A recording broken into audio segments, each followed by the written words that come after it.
During World War II, clean water was as vital to a soldier's survival as ammunition or food. Battles were often fought in remote or devastated areas where safe water sources were, well, pretty scarce. Contaminated rivers, swamps and wells carried diseases like dysentery, cholera and typhoid, illnesses that could cripple an army faster than bullets. Yet soldiers had to adapt. Without modern filtration systems or portable purifiers, they relied on ingenuity, chemistry and simple tools to make unsafe water drinkable. This episode explores how World War II soldiers purified water in the field using methods that combined practicality, chemistry and early environmental science, from charcoal sand filters and Halazone tablets to simple boiling cloth filtration, and, the early roots of solar disinfection. Let's start with something that sounds primitive, but honestly worked wonders: charcoal and sand. Out in the field, soldiers didn't have luxury gear. What they did have was dirt, fire, and resourcefulness. They'd burn wood until it turned to charcoal, crush it down, and layer it with sand and gravel inside a tin can or canteen. Pour muddy water through it, and something magical happened. The water came out cleaner, clearer, and a lot less deadly. This wasn't some old wives' tale. Charcoal absorbs impurities, chemicals, and that nasty swamp taste. It's the same science behind modern activated carbon filters. Sure, it didn't kill every germ in the book, but it stripped out enough filth to make the next step. Boiling or chemical purification, a whole lot safer. It was the first stage in a multi-layered survival system. Now here's where science met soldiering. Halazone tablets. These tiny white tablets were the unsung heroes of the war.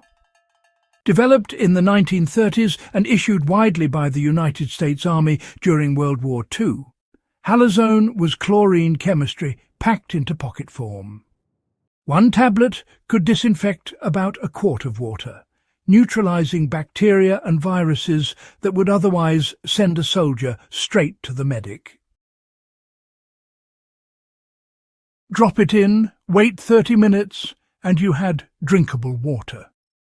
Sure, it tasted like swimming pool soup, but when you were knee-deep in the jungles of Burma or crossing the deserts of North Africa, taste wasn't your top concern. Survival was. Halazone wasn't perfect.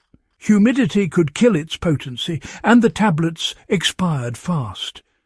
But for soldiers constantly on the move, it was revolutionary. The same principle still runs through modern chlorine and iodine tablets today. Every prepper, camper and soldier since owes a debt to those bitter-tasting little pills that kept an army alive. Nothing beats fire. Even when all else failed, soldiers knew one rule: boil it till it's safe.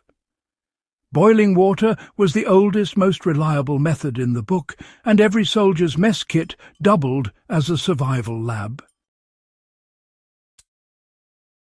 Find some firewood, set up the small M1942 gasoline stove, or whatever heat source you had, and let that water roll. 10 minutes of boiling meant most bacteria, protozoa and viruses were cooked out of existence. The trick was patience, and keeping that precious water covered to avoid evaporation. In some field manuals, soldiers were trained to boil water, even if it looked clean, because looks were deceiving. Clear mountain streams could still carry invisible killers like giardia or typhoid. When time and fuel allowed, boiling was the gold standard. It was the one method you could trust, no chemistry degree required. Sometimes it wasn't about science at all, just common sense. Soldiers learned quickly that running water through a piece of cloth, like a shirt or bandana, could make a huge difference. It didn't kill bacteria, but it removed mud, insects, algae, and even some parasites. In the chaos of war, this kind of improvisation was everything. When you didn't have the time or firewood to boil, you filtered what you could, drank, and prayed it was enough to keep you marching. Some soldiers folded the cloth multiple times to get finer filtration. It sounds basic, and it was. But when your only source of water came from bomb crater puddles or flooded trenches, a scrap of cloth could mean the difference between dehydration and dysentery. Now, here's where things get surprisingly modern. During World War II, soldiers began to notice something strange. If they left water sitting in clear glass bottles under the blazing sun for a few hours, it somehow made the water safer. They didn't know it then, but they were stumbling onto a principle that scientists would later call SODIS, or solar disinfection. Sunlight, especially ultraviolet rays, destroys bacteria and viruses by frying their DNA. Even the heat itself, when the water temperature climbed above 50 degrees Celsius, helped weaken pathogens. For soldiers short on fuel or tablets, the sun was an invisible ally. It wasn't fast and it wasn't perfect, but when the choice was between drinking questionable water or dying of thirst, it was a gamble worth taking. This early use of sunlight as a purifier laid the groundwork for one of today's most effective low-tech water treatment methods. And it all began with soldiers trusting their instincts under a burning sky. WWII soldiers learned fast that no single trick was enough. The real secret was combining methods. A smart soldier would strain the water through cloth, run it through charcoal and sand, then either boil it or drop in a Halazone tablet. Each step made the next one safer, cleaner, and more reliable.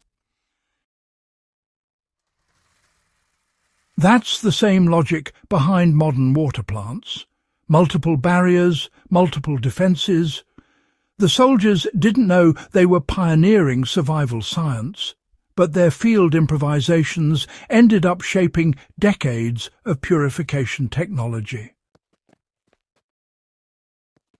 Their discipline and resourcefulness weren't about luxury.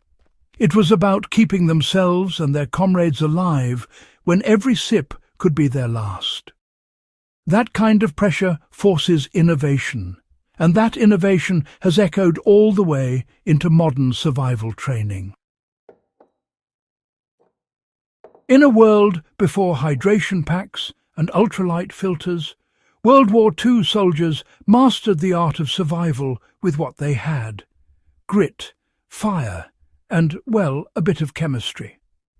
They turned swamps into sustenance, puddles into lifelines, and desperation into invention. Their methods were raw, their tools simple, but, their results changed the game. Every modern camper who drops a purification tablet, every prepper who builds a do-it-yourself filter, they're echoing the lessons those men learned the hard way. So, the next time you sip from your stainless steel water bottle, just remember the ones who didn't have that luxury. They improvised, they adapted, they survived. And if you love uncovering hidden stories like this, real survival tactics from the forgotten fronts, then make sure you subscribe to the Forgotten War Fronts. Share this with someone who thinks they know survival. Because honestly, history's toughest lessons weren't written in books. They were learned one drop at a time.